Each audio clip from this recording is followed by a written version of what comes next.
Good evening, everyone. Welcome to Elk Grove Community Stadium for tonight's semifinal San Joaquin Division II section contest between your Elk Grove Thundering Herd 12-0 as your home team and the visitors from Folsom, the Bulldogs, defending state champions coming in at 10-2. I'm Patrick Brown. I'll be calling tonight's game along with longtime friend and former Sac State offensive lineman and a coach with our youth program, Coach Fonts. Hey, Coach Fonts. How you doing, Coach? Coach, well, we're looking at a classic matchup between two very, very good teams. You're looking at your Thundering Herd Wing T, led by Coach Chris Nixon, 12-0 right now, number 2 seed in the San Joaquin section, Division II, versus the Folsom Bulldogs. They spread you out. They throw the ball, they're fast, they move around. Classic battle tonight between the contrasting styles. What are your thoughts on tonight's matchup? Well, I tell you, it's exciting. This is what football has come down to. It reminds me of even the college programs going on. You got the spread team throwing in, you got the powerhouse coming in like Nebraska, and it's just where football has gone today. And I love to see battles like this because this is going to be an epic battle. Strength, speed, power, you're going to see it all tonight. This is what high school football is all about. I'll tell you, when you look at the Folsom Bulldogs, they put up about 5,500 yards this season. Elk Grove slightly under 5,000. So when you look at the scoring and you look at the yards both teams have put up, it's almost a wash. You're looking at a ground and pound team versus a high-flying, pass-oriented team. What do you think the roles of their styles? How do you think the styles of both of these teams are going to impact today's contest? I think the Elk Grove defense is going to have to use that old bend but don't break kind of idea, especially at the beginning of the game. When all your energy's there and adrenaline's rushing and Folsom's going to come out hard and throw that ball everywhere. They need to make sure and keep their cool and really concentrate on pounding on Folsom. If they pound on them and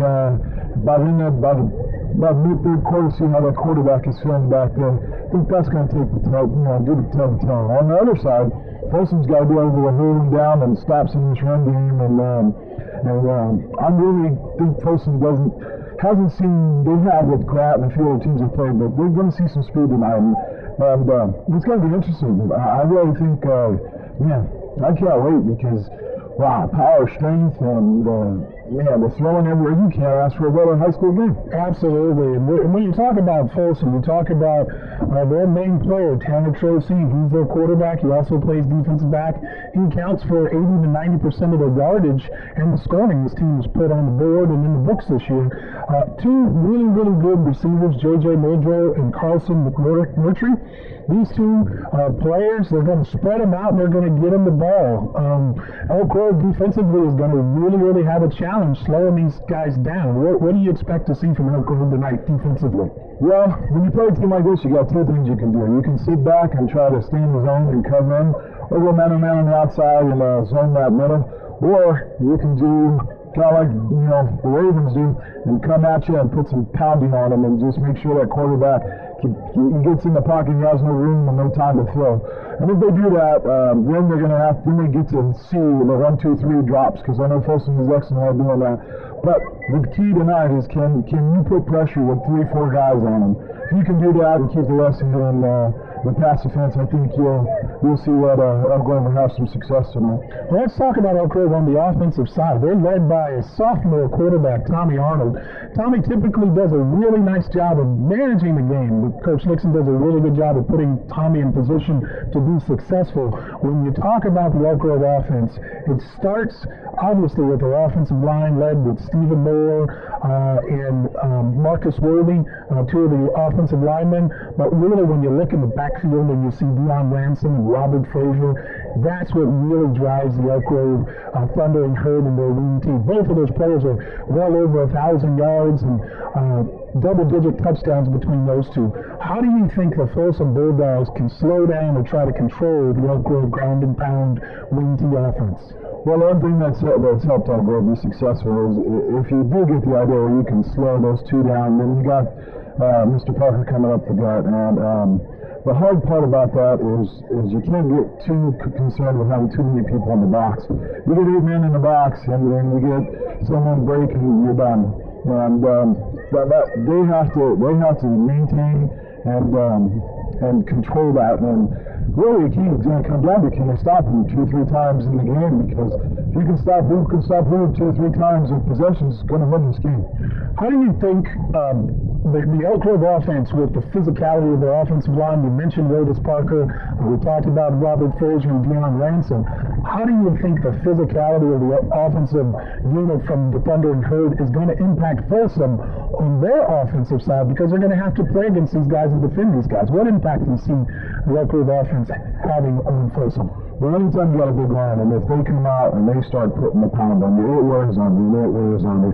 And one thing Folsom's going to have to do, they faced it already with the Glen Grant and Pleasant Grove, they're going to have to weather that storm and have to figure out a way to use some speed and on the pass defense, make sure they get back and use those backs to help.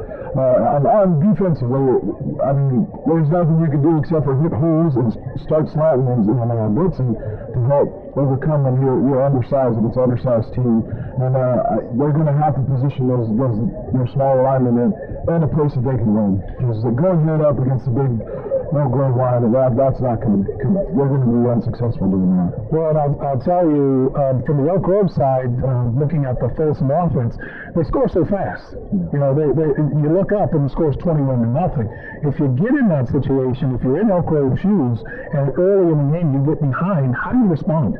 You don't panic. You come back and you start taking drives little by little, and you start eating away that clock and start hitting, driving it down and scoring. And that's what the big base is when you're playing against those run and gun teams. They're going to score. You know they're going to score. When you got the ball, you got to control it, take your time, and keep that away from you. Because the beautiful thing about high school sports is momentum plays a lot of how well teams do. A momentum switch, especially when you go take a long drive down, can be the key to this game. Absolutely. So we're about a half hour away from the opening kickoff. We are going to take a break, and we'll be back here at Elk Grove Community Stadium for the start of the San Joaquin section semifinal Division II between your Thundering Herd of Elk Grove High School and the Folsom Bulldogs.